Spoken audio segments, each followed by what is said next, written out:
outra, vai bem nos clássicos, inclusive ganha de São Paulo. O Palmeiras até chega com chance de classificar para a fase final do segundo turno. No último jogo, precisava ganhar do Comercial. E esse jogo contra o Comercial foi logo depois da eliminação da Libertadores para o Guarani.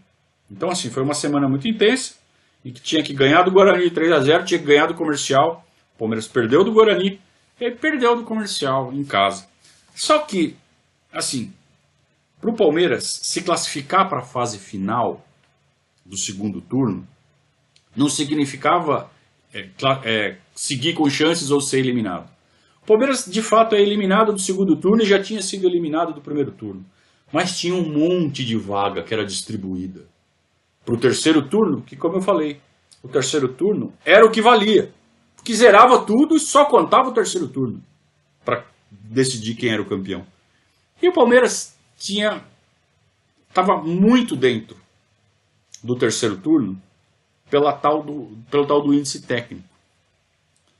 Então, mesmo perdendo, mesmo ficando de fora da fase final do segundo turno, o Palmeiras estava classificado. Então, por que tinha as finais? Para dar renda. Vamos lembrar que futebol já era profissional, o profissionalismo existe desde 1933, mas o volume de dinheiro que circulava no futebol era muito menor do que hoje. Então, os passes não eram exorbitantes como são hoje, né, os direitos econômicos que a gente chama hoje. Os salários dos jogadores não eram exorbitantes como hoje. Hoje, um jogador ganha um apartamento por mês de salário. Né? Naquela época, não. Naquela época, o cara tinha que ralar alguns meses ou anos para juntar para comprar um apartamento. Né? Dependendo do jogador, mal e mal ele comprava um carro, juntando o dinheirinho dele. Então, assim, era outra realidade financeira. E a base principal do sustento financeiro dos clubes eram as rendas, eram as bilheterias. Então, era por isso que as federações faziam esses campeonatos longos e intermináveis, em que no final só 10 jogos definiam, mas fazia lá um turno e retorno, 38 jogos, só para os times o quê? Ficarem jogando e ganhando renda. Claro que o povo não é burro e não vai em todo jogo, sabe que vale pouco. Mas também o ingresso não era tão caro. Então, a média de público era 10 mil, 8 mil, 9 mil. E assim ia o futebol brasileiro. Então o Palmeiras acaba eliminado do segundo turno, mas está classificado para o terceiro turno. Quem classifica para o terceiro turno? O campeão do primeiro turno, que foi decidido lá em 78, Ponte Preta. Corinthians. O campeão do segundo turno, que acaba sendo a Ponte Preta, numa final com o Guarani. Não vejo. Ponte e Guarani faziam final de turno. Eram fortíssimos. E pegava fogo o Campinas. 2 puta timaços.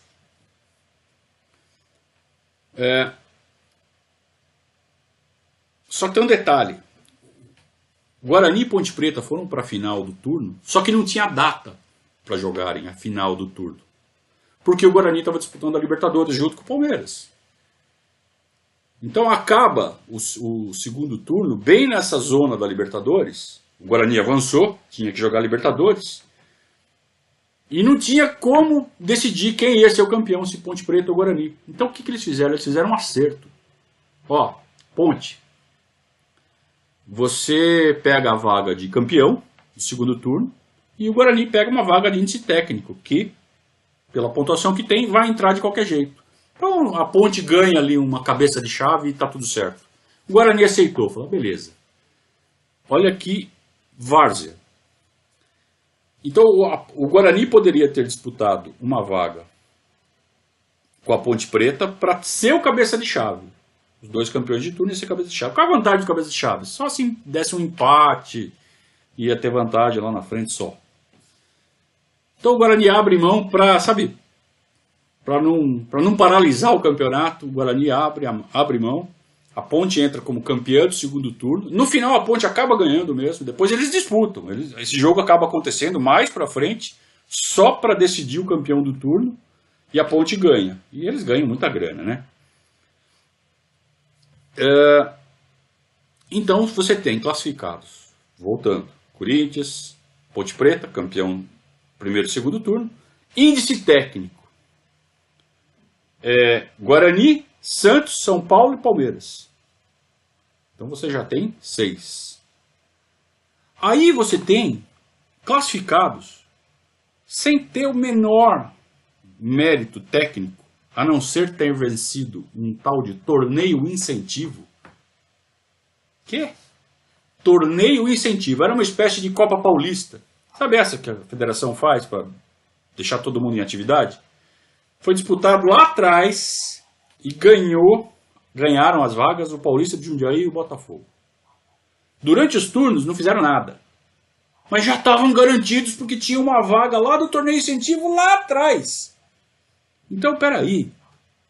Todos os negros se matando aqui por causa de vaga. E os caras, Paulista de Jundiaí e Botafogo, já estavam classificados para o verdadeiro Campeonato Paulista, que era o terceiro turno. Era assim. Ainda faltam 2 vagas. Uma vaga foi para o time que tinha o melhor ataque, fora os que já estavam classificados. Então a Portuguesa ganha uma vaga de melhor ataque. A Portuguesa fica em 11º lugar na classificação geral. Não chega nem perto de ganhar nem turno, nem nada, nem vaga de índice técnico. Mas ela jogava de um jeito muito aberto, fazia bastante gol e tomava mais. Então a Portuguesa faz 46 gols e toma 52. Tem um saldo negativo de 6, mas entra porque fez 46 gols. 46 gols em 38 jogos, não é nada, não é nada. É que os outros foram pior. Os outros jogavam mais retrancadinhos, faziam o jogo mais fechadinho, faziam menos gols. Terminaram na frente da Portuguesa, mas a Portuguesa entrou. Vocês acham que isso é absurdo? A última vaga foi para o time que ganhou mais renda. A Francana ganha uma vaga, a 10ª vaga do terceiro turno, porque tinha mais renda do que todo mundo. E aí tá feito. E o Palmeiras vai jogar. Esses 10 são divididos em 2 grupos de 5. E lá vai o Palmeiras jogar o terceiro turno. E o Palmeiras arregaça. O Tele começa a pegar a mão do time. Detalhe, hein? Pro terceiro turno. Por que o Palmeiras começa a pegar, sabe o jeito? Começa a virar um time forte. Chega de Marília um menino de 20 anos chamado Jorginho. E hoje todo mundo chama de Jorginho Putinati para diferenciar do Jorginho Cantinflas. Mas na verdade sempre foi chamado só de Jorginho. Jorginho, um meia atacante, joga mais pelo lado direito, mas se botasse ele do lado esquerdo jogava também. Um monstro, um dos maiores ícones do Palmeiras. Uma pena que jogou num período de tanta falta de sorte do nosso time. Junto com o Jorginho chega outro atacante, o Luiz Silvio, mas nem se compara, né, com o efeito que o Jorginho deu ao time. Então o Palmeiras começa a voar. E uma das partidas mais emblemáticas dessa campanha foi já pelo terceiro turno. Então o terceiro turno eram 9 jogos. Você tinha que ficar dividiram os 10 times em 2 grupos de 5. Você tinha que ficar entre os 2 melhores. Só que jogava todo mundo contra todo mundo. Então eram 9 jogos. E o Palmeiras ficou em primeiro, assim, largado. Fez uma puta campanha no terceiro turno, que era o que valia, né? Era o campeonato que valia, estava tudo zerado. E foi em primeiro lugar para a semifinal contra o São Paulo. Nessa campanha do terceiro turno, o grandíssimo jogo foi um clássico contra o Corinthians, com 91 mil pessoas no Morumbi. 2-0 para o Palmeiras, 2 golaços do Jorge Mendonça de falta. Os 2 gols praticamente idênticos, praticamente do mesmo local a falta, um pouco mais para a direita. o segundo, mas ele bate no canto esquerdo do Jairo. Dois golaços, aí eu já recomendo que vocês procurem no YouTube.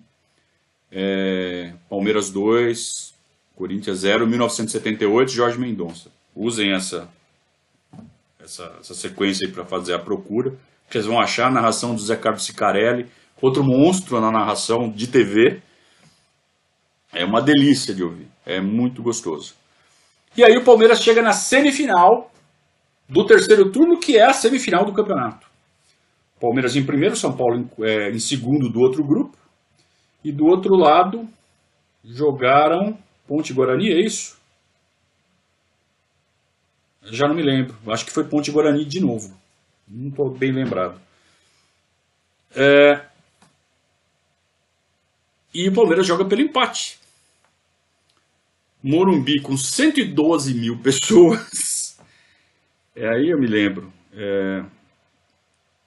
Um domingo à noite, a gente voltando do litoral sul, sabe, pegando aquela rodovia Manuel da Nóbrega, sinal do rádio horroroso. Meu pai, que não gostava muito de futebol, de saco cheio, e eu querendo ouvir o jogo no rádio. A gente eu não sei se era volta de feriado ou se era simplesmente um fim de semana que a gente foi passar ali no litoral sul. E o sinal vai e volta, né? Do rádio.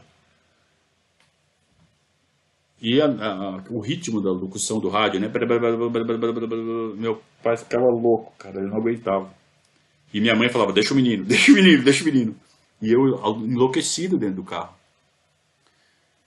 E acaba 0-0 o jogo, o Palmeiras joga pelo empate, mas aí tem prorrogação. O empate é na prorrogação. Então o Palmeiras, se ganhasse o jogo, beleza. Se o São Paulo ganhasse, classificava. Se desse empate, como deu, prorrogação. E primeiro tempo da prorrogação, 0-0.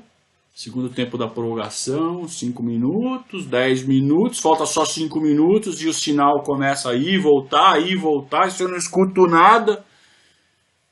Coração já, né, saindo pela boca. Eu pulando do lado de trás, indo pra cima da minha irmã, pra cima do meu irmão, que tinha 1 ano. Meu irmão tinha 1 ano. E eu enlouquecido do banco de trás. Some o sinal, quando volta eu só escuto o narrador, o Silvério. Eu falei, nossa, gol. Foi gol de alguém. Meu Deus do céu, de quem foi o gol aí? O Silvério gritou gol, acho que por o do Silvério, durou uns 3 minutos. E aí ele fala do São Paulo, Serginho. Aí se vocês forem ver o gol, ele acerta uma cabeçada da marca do pênalti. A bola vai de balãozinho e cai na gaveta, cai no ângulo. É de uma sorte inacreditável. Só que na época, na hora eu não estava vendo, eu só estava ouvindo. E aí o cara fala gol do São Paulo. Eu falo, não é possível. Então, assim, foi um sentimento, aquele sentimento que iria acompanhar a gente pela fila dos 17 anos. Aquele que agora vai, não vai. Puta que pariu. Foi uma frustração absurda. Mas é aquela coisa, né? Aquela frustração educativa. Aquela coisa que molda o caráter. O Palmeiras foi eliminado na semifinal. Depois de ter feito um terceiro turno brilhante. O time estava começando a jogar bola, merecia ser campeão. Era um campeonato de 10 rodadas, de 9 rodadas mais mata-mata, todo mundo sabia disso. Então, e o primeiro e o segundo turno não valeu nada. Foi só para renda. O campeonato mesmo era o terceiro turno. E o Palmeiras merecia ser campeão, mas não foi. O São Paulo foi para a final com a Ponte Preta. Ponte Preta ganha do Guarani. Acho que era Ponte Preta e Guarani. E o Palmeiras já perde mais um campeonato. Campeonato de 78. Tecnicamente ainda estamos no segundo ano da fila. O terceiro ano da fila vai começar agora. Nós já estamos em junho. Olhem que maluquice. Nós estamos em junho decidindo o campeonato do ano passado. Essa semifinal foi no dia 17 de junho. Aí tem ainda as 3 finais entre São Paulo e Ponte Preta, 2 ou 3 finais. Para daí sim começar o Campeonato Paulista de 79, no dia 1º de julho. Muito bem. Foi Santos e Guarani, não foi Ponte e Guarani.